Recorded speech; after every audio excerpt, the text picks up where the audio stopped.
Hey everyone, welcome back to another episode.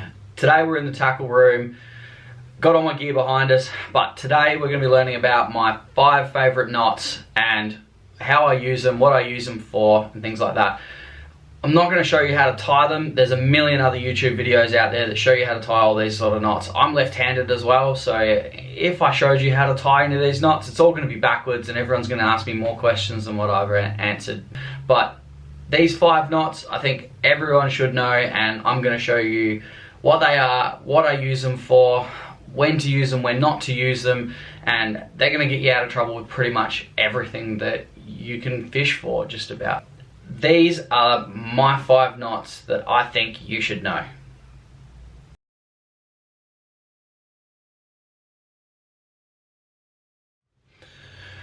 When it comes to these knots, now I know that people are going to disagree with me with these 5 knots that I use and what I use them for. There's a million different ways to do it. There is no right or wrong way. As long as you land the fish, what does it really matter? So the reason why I say these 5 knots, and it goes with any knot really. Find one that you're comfortable with. So for me, these knots, I tie them that often that I can tie them quickly. I know they're not going to let me down because I tie them so regularly that it's just sort of muscle memory for me now. They're easy to tie and they work. That's all that there is to it really. Find something that you can tie quickly and easily, doesn't let you down, and you can do consistently well. So there's no point having the best knot in the world if you struggle to tie it every time and only 1 in 3 end out perfect. I'd rather tie something that's a little bit easier to tie, and every single time that I tie it, I know that it's going to be good and it's not going to let me down. Other people use other knots for different things and they will work just as well, but consistency is definitely key when it comes to these sort of knots. So let's jump into it. Number 1, we've got the FG knot. So FG is what I use for my braid to mono leaders. All of my reels run leaders. They all run braided main lines with mono leaders. So you need to be able to tie a knot that can cast through your guides, be nice and smooth, be easy to tie. Some people do like using PRs. PRs definitely have their place for jigging and things like that. Don't think it's the best casting knot. Also needs a bobbin to be able to tie it well, so it's just an extra piece of equipment that I don't think is really necessary. So I just stick with the nice simple FG, and every one of my reels in this cabinet that's got braided main line with a mono leader on it, and every single one of them has an FG knot on it.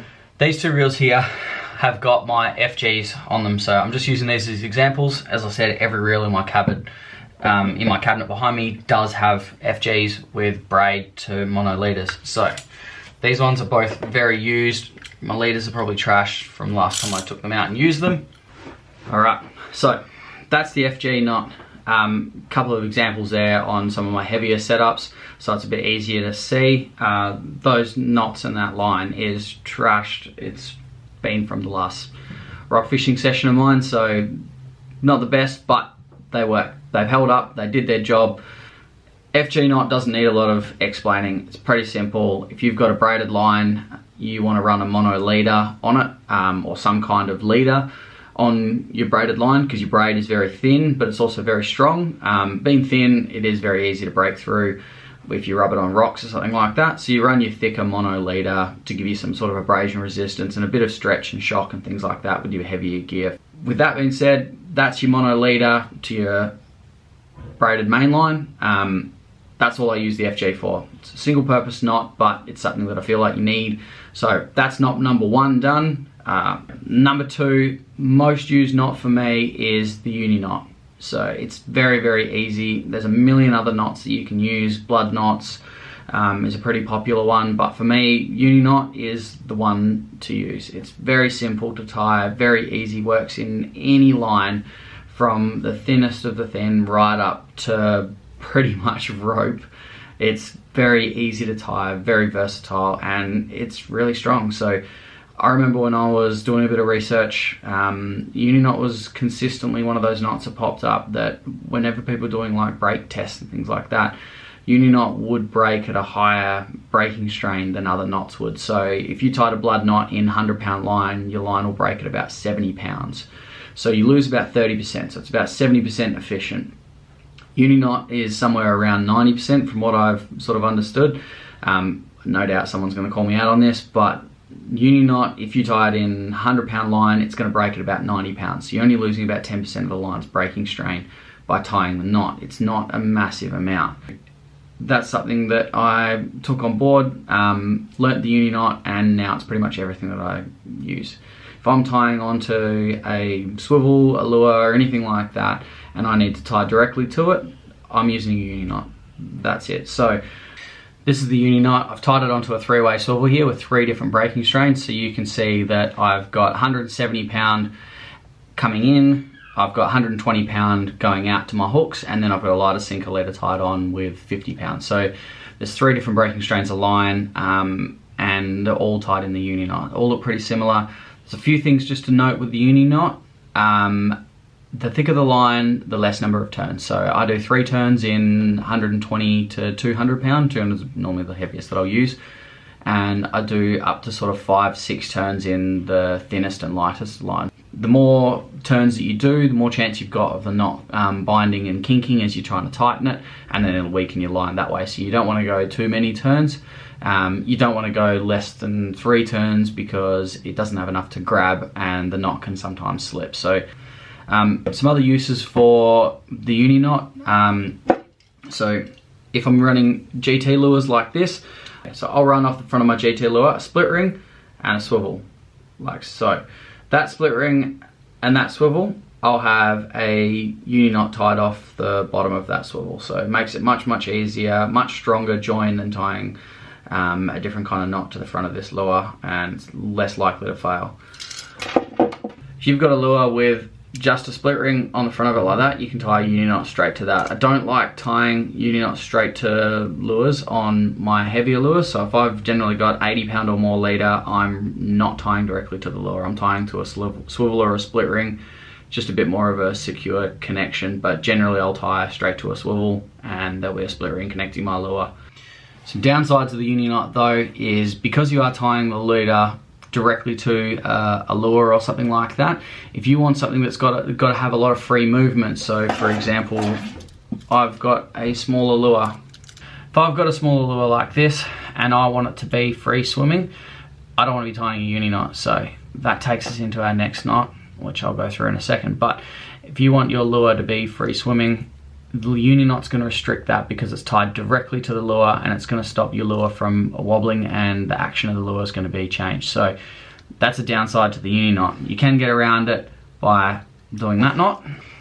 Alright, that's 2 knots down. So we've got the FG and the Uni Knot. They're my most common ones without a doubt. They are by far what I use for 90% of my fishing. You can get away with just about anything that you want to do with those 2 knots pretty easily. But there's a few others that I do like to use for certain sort of things. So I'll go through the next one being loop knot. So number 3 is a loop knot. Now there's 2 different types that I use. First loop knot is for lures. So as I said with the Uni Knot restricts lures movement sometimes, so I will tie a loop knot instead. I don't like using clips because I've had some clips fail, so I'd much rather use a permanent connection like a loop than a clip, or something that I can change the lure out quickly. Not often will I use clips like that. So loop knots like this on lures, I'll use them on plastic, soft plastic jig heads, or I'll use them on stick bait sort of like this, surface lures, something like that. Like for example, something that you've got to walk the dog. So a little lure like this, it needs to have movement on its nose. It needs to have free movement, otherwise it's not going to work properly and you're not going to catch fish. That's where I'd use a loop knot, is on a little surface walker like this most, or on a sort of stick bait this sort of size. Now there's a few limitations to the loop knots that I use. So when I'm using a loop knot on a lure, I'm only going to use that sort of 10 pound or my brim tiny little plastics. I'll occasionally use a loop knot on soft plastics, but most of the time the line's that fine and that soft that it's not really going to affect how the lure swims. So I'm generally going to be using it on my 8 pound and heavier combos. If I'm fishing over 60 pound leader, loop knot isn't the strongest knot. You're going to weaken the line a fair bit in tying that knot, and it's going to let you down if you start pushing it really hard. So I'll tie it Most of the time that I'll use it will be on 20-pound line, 20 or 30-pound line with 50, 60-pound leader. And I'll be using a loop knot for casting lures around for tailor or fishing soft plastics and things like that. So it sort of has its place on those sort of lures. I don't like using split rings and swivels and those sort of lures because I feel like they can make noise and can tangle a little bit on the lighter lures, so I don't use that. But if I'm running over sort of 50-pound main line, I'm going straight to a split ring and a swivel and using a Uni Knot because it's a much stronger connection. And I feel on a lure that's big enough to cast on 50-pound, a swivel and a split ring isn't going to make any noise or any kind of distraction from the lure that the fish might sort of sense and not have a go at. So the loop knot's sort of a very subtle way of having a lure free swimming without having to have a clip or a swivel or a split ring or anything like that. That's the first sort of loop knot. The second loop knot that I do is my dropper loops to put your sinkers on. So if you're bait fishing a fair bit, you need to be able to change sinkers quickly. So I'll do a loop knot. If you're bait fishing, you'll have your hooks at one end. I use three-way swivels a lot, as you would have all seen before. That's got all the Uni knots on it. And then my line that goes down to my sinker, I'm gonna run down to a loop. On my bait fishing rigs, I'll normally have a dropper loop down the bottom. I generally run paternoster rigs, so I've always got a sinker tied to the bottom. If that's the case, I'm going to be running a loop knot on the bottom, and it's just a double overhand knot with a loop in the end of it. It's pretty simple knot, nothing fancy. It doesn't need to be super strong because all it's doing is holding the sinker on the line. That's all it's for. And I can quite quickly then change the sinker size if conditions change or whatever. Sinker comes off, pretty easy, and I can change my sinker depending on what I need to use it for. Also makes storing rigs really easily. So in my drawer here, I can store my rigs really easily with no sinker on them, a loop ready to go. I pull them out of the bag, chuck my sinker on, whatever size I want to use depending on where I'm fishing. So it just makes it pretty easy that I can prepare all my rigs beforehand and I can change my sinkers out as I need depending on what it is. I don't have to have special stuff for everything. I don't have to retie a million knots. I can kind of be a little bit more organized and prepared, and the knots, just having a loop knot on the bottom makes it pretty easy. So that's the two different types of loop knots. One on the lure that you tie onto the front of your lure, and the second one that I use for putting my sinkers onto my rigs. We're up to knot number 4 now, and this one pretty much only can be used for bait fishing, but it's a pretty handy knot. It's something that I use a lot of the time whenever I'm throwing baits. It's the Snail. Now there's a million different ways of tying this. I think I am gonna have to do a video on how I tie mine. You'll see what makes them different in a second when I do some close-ups of this knot. So, Snail knot basically is used to put a hook in a piece of line somewhere along the piece of line. What you end up with is 2 hooks, or 3, however many you want to put in it, but you end up with that hook tied into the line. So I've done 2 snails there. The reason why you'd use a snail knot instead of just like a Uni knot tied onto the end of a hook or something like that is if you're running a larger bait and you want to be able to put hooks in the whole piece of bait. With the 2 hooks you can put quite a long big chunk of bait, and the fish can then bite the end of the piece of bait off and it'll get hooked, whereas if you only had the 1 hook in it, the fish could come along, bite the end of the piece of bait off and not actually get hooked or anything like that. So Snail is just a useful way of putting hooks along a larger bait.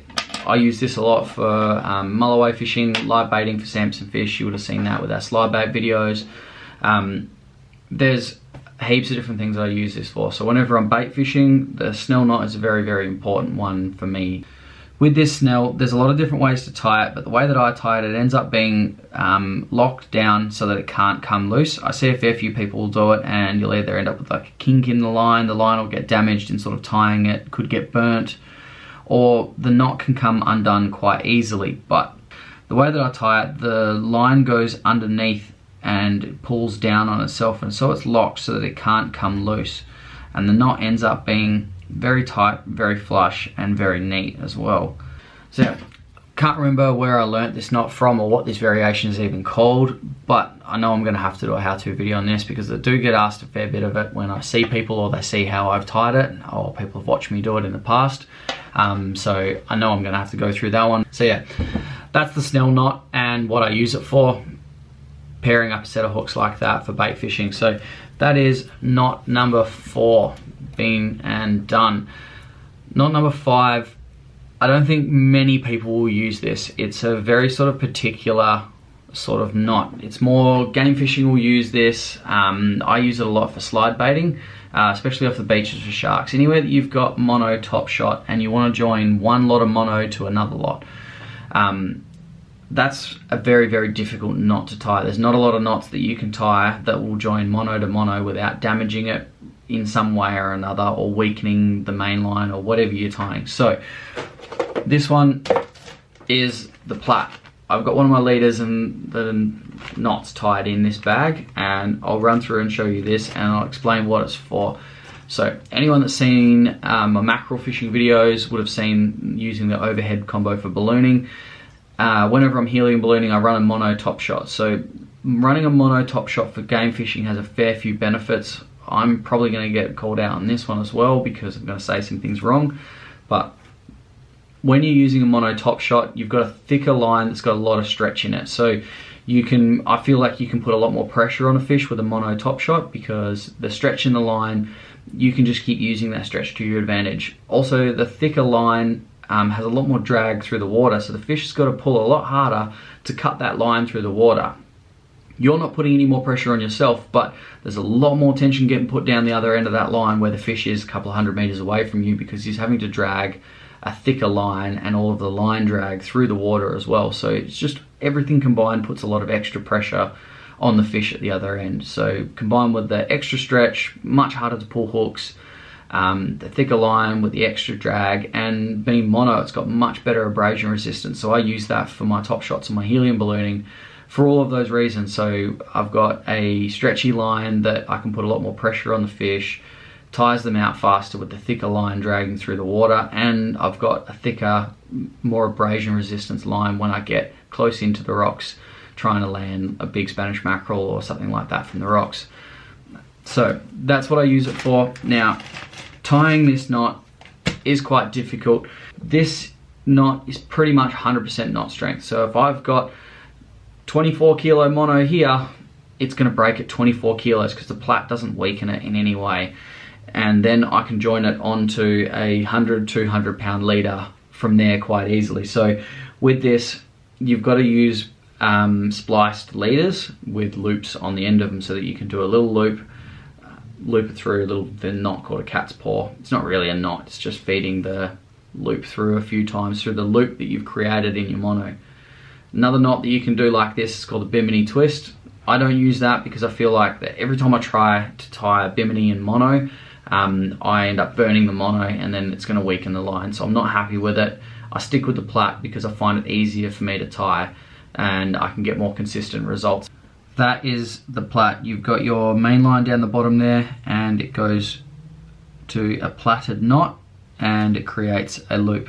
That loop then joins to a spliced leader. So a true, you hear a lot of people say wind on leaders, but a wind on leader in my eyes is a spliced Dacron loop like this that then joins onto a thicker leader like that. So these wind on leaders, you can make them yourself. I buy them. I normally use them for my helium ballooning, which you would have seen in my helium ballooning videos or mackerel videos. Cat's paw to join your heavy mono leader to your loop that you've created with your Plaque, and that's the Plaque there. That's the Plaque and your mono to mono join with your wind on leader. This one's probably not such a big one for most people, but for me it's a very, very important knot, and it's something that I do use a lot, and I feel like it does make a difference to my catches. A lot of people just use braid to a heavy mono leader. I don't like doing that because the weight of a 100 or 200 pound mono is very, very heavy.